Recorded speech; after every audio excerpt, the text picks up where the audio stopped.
হাই নমস্কাৰ জনালোঁ সকলোকে। ভিডিঅ'টো স্মৃতিৰ বাবে বনালোঁ কাৰণ আজি আমাৰ বিশেষ দিন। আমি সপোনৰ ঘৰ বনোৱা আৰম্ভ কৰা আজি আমাৰ প্ৰথমটো দিন।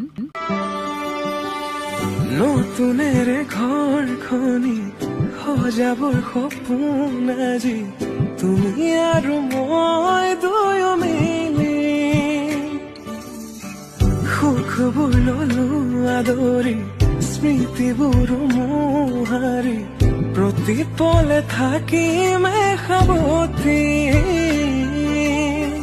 সময় নৰয় আজি পৃথিৱী মোৰে তুমি খোজে খোজে ৰচায়া কেনেকৈ বুজাও মই কেনেকৈ বুজাও বুকুৰে মৰমবোৰ কেনেকৈ বুজাও কেনেকৈ